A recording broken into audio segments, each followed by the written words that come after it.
بسم اللہ الرحمن الرحیم رب اشرح لی صدری ویسر لی امری واحلل عقدۃ من لسانی یفقہوا قولی۔ داستان حضرت صالح علیہ السلام کا ہم نے کل آغاز کیا۔ داستان قوم سمود ہے یہ، اور اس داستان میں جہاں بہت دلچسپ باتیں ہیں وہاں اس سوال کا جواب بھی ہے کہ کیوں ایسا ہوا کہ سرکار دو عالم صلی اللہ علیہ وآلہ وسلم ایک مقام سے گزرے، اور مقام آپ کو اگر ہم دکھا بھی سکیں دکھا دیجئے، کہ جو کہ آج بھی موجود ہے سعودی عرب میں، مدینہ منورہ سے 3-3.5 گھنٹے کی ڈرائیو پر ہے تقریباً، العلا اسے کہتے ہیں۔ تو بس یہی کہیں وہ مقام تھا کہ جہاں سے میرے آقا صلی اللہ علیہ وآلہ وسلم گزرتے ہیں صحابہ کرام کے ساتھ، اور کہتے ہیں بس یہاں سے جلد گزر جاؤ۔ 2500 سال پرانی یہ ساری تعمیرات ہیں، پہاڑوں کے اندر مکانات ہیں، یہاں رہتے تھے قوم سمود۔ اور ہوا کیا، کل کی بات کہاں تک پہنچی تھی کہ ان میں حضرت صالح علیہ السلام آئے۔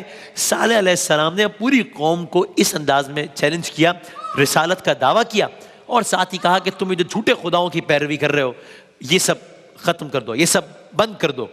تو ظاہر ایک کھلبلی مچ گئی، یہ کیا، یہ کون شخص ہے، یا ہم اگر اپنے الفاظ میں کہیں یہ کون ہستی ہے کہ جنہوں نے اس انداز سے ہمارے خداؤں کو چیلنج کر دیا ہے۔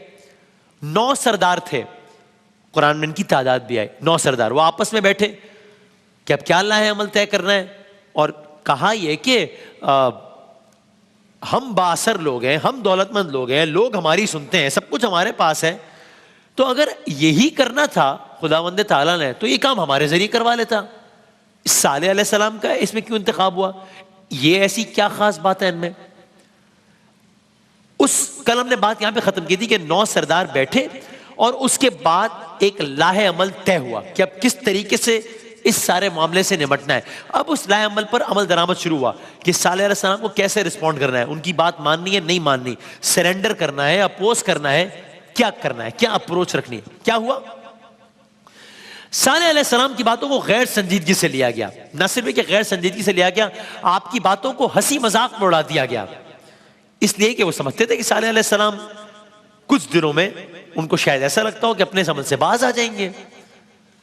لیکن جب یہ دیکھا، جب یہ اطلاعات آنے لگی کہ صالح علیہ السلام تو اپنے اس عمل پر قائم ہے، بلکہ نہ صرف یہ بلکہ وہ تو اس پر آگے بڑھ رہے ہیں، گویا بظاہر ایک ایک علاقے کو منتخب کر کے، ایک ایک گھر کے دروازے کو کھٹکھٹا کے اہل خانہ کو اللہ تعالیٰ کی طرف دعوت دے رہے ہیں، انہیں دلائل سے سمجھا رہے ہیں کہ دیکھو وہ بت جو تم نے اپنے ہاتھوں سے بنائے ہیں، وہ بت جو نہ کھاتے ہیں، وہ بت جو نہ پیتے ہیں، وہ بت جو نہ دیکھتے ہیں، وہ بت جو نہ سنتے ہیں، وہ بت جو نہ چلتے ہیں، وہ بت جو نہ حرکت کرتے ہیں، وہ بت جو کہ خود تمہارے محتاج ہیں، وہ تمہارے خدا کیسے ہو سکتے ہیں؟ جب اس عمل کو صالح علیہ السلام نے جاری رکھا تو اب لوگوں کو یہ اندازہ تو ہو گیا کہ یہ کوئی ٹیمپرری معاملہ نہیں ہے، یہ وقتی غبار کا معاملہ نہیں ہے کہ بس کچھ دنوں میں تھک ہار کے، اور ظاہر ہے اللہ کے نبیوں کا شیوا نہیں ہوا کرتا۔ آپ کو یاد ہے نوح علیہ السلام 950 سال کی عمر تھی، 950 ایئرس، چلتے رہے اپنی روش میں، حالانکہ بہت ہینڈ فل آف پیپل، بہت کم لوگ ایمان لائے، لیکن چلتے رہے اسی روش میں۔ تو اب لوگوں کو بھی اندازہ ہو گیا کہ یہ جو صالح علیہ السلام کا معاملہ ہے یہ کوئی ٹیمپرری معاملہ نہیں ہے، یہ کوئی وقتی غبار کا معاملہ نہیں ہے۔ تو وہ لوگوں کو سمجھاتے رہے، بلکہ اب ساتھ ساتھ وہ لوگوں کو نہ صرف سمجھا رہے ہیں بلکہ کنسیکوینسز بھی بتا رہے ہیں کہ اگر میری بات نہ مانو گے، یعنی کہ جو کہ بیسکلی اللہ کی بات ہے، اگر وہ نہیں مانو گے تو کیا ہوگا، وہ وارن کر رہے ہیں۔ کہا دیکھو یہ انکار کہیں تمہیں نوح علیہ السلام کی قوم کی طرح غرق آب نہ کر دے، دیکھو یہ انکار کہیں تمہیں قوم عاد کی طرح آندھیوں کے جھکڑوں سے تباہ نہ کر دے۔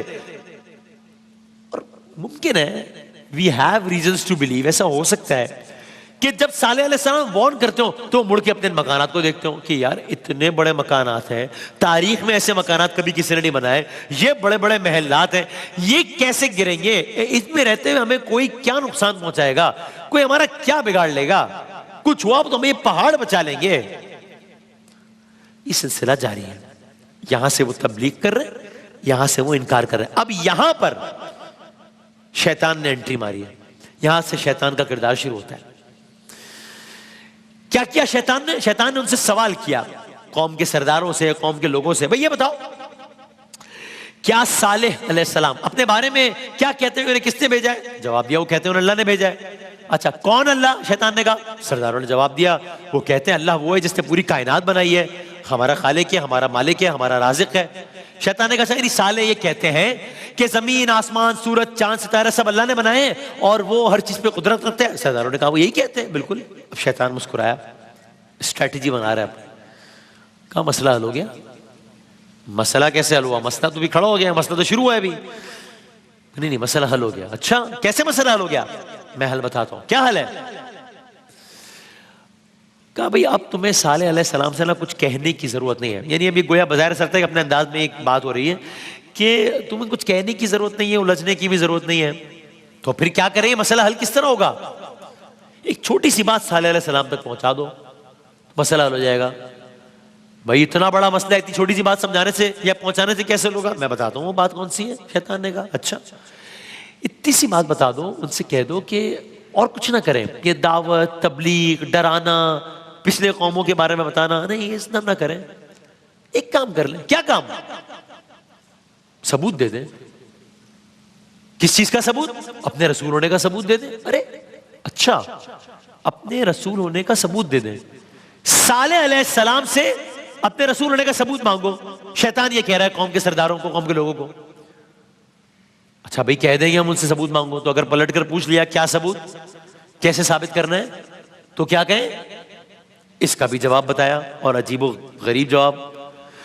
اس نے کہا صالح علیہ السلام سے ثبوت مانگو. ثبوت یہ ہو کہ ان سے کہو کہ دیکھو جس رب کا تم دعویٰ کرتے ہو وہ جب ہر چیز پر قدرت رکھتا ہے، وہ جب ہر چیز کا خالق ہے، وہ جب ہر چیز کا مالک ہے، وہ جب ہر چیز کا رازق ہے، تو ہم نے تو پہاڑوں میں اتنے بڑے بڑے گھر بنا ڈالے، ہم نے تو انسان ہوتے ہوئے اتنا ناممکن کام کر ڈالا، ہم نے تو انسان ہوتے ہوئے پہاڑوں میں اتنے بڑے بڑے محلات بنا دیے. وہ رب بھی ایک کام کر دے. صالح اس رب سے کہے اپنے اور وہ رب بھی ایک کام کر دے. کیا مطلب؟ اچھا رب کیا کام کر دے؟ بھائی صالح علیہ السلام سے کہو وہ رب ایک کام کر دے ہمارے لیے. پہاڑوں کے عادی تھے نا، پہاڑوں کی زبان سمجھتے تھے. ایسا کرو اس رب سے کہو ہمارے لیے پہاڑ میں سے ایک اونٹنی نکال دے. یعنی میں نے علماء سے سنا ہے کہ بظاہر یہ کوئی تک لگ رہی ہے، کوئی سینس لگ رہی ہے اس بات کی کہ پہاڑ سے اونٹنی نکال دے. یہ کیا مطالبہ ہے؟ بھئی یہ مطالبہ اس لیے کہ اگر یہ کر دو گے تو ہمیں یقین ہو جائے گا کہ آپ نبی ہیں. صالح علیہ السلام سے کہو اللہ تعالیٰ سے کہے پہاڑ میں سے ایک اونٹنی نکالنا ہے. یقیناً سورج، چاند، ستارے، پہاڑ، زمین، سمندر، جانور، شجر حجر اور انسانوں کو تخلیق کرنے والا خالق، ان پہاڑوں کا خالق، اس اونٹنی کا خالق کیا پہاڑ سے اونٹنی نکال سکتا؟ نکال دے.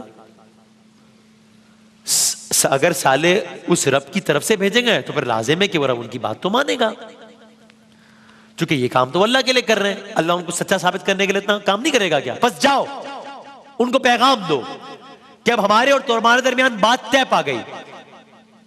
اب یہ معاملہ اس طرح نہیں چلے گا. اب یا ہم آپ کی بات مان لیں گے، آپ ہماری بات مان لیں گے اور قصہ ختم ہو جائے گا. بس آپ اپنے آپ کو سچا ثابت کیجئے. صالح علیہ السلام تک یہ بات پہنچا دی گئی.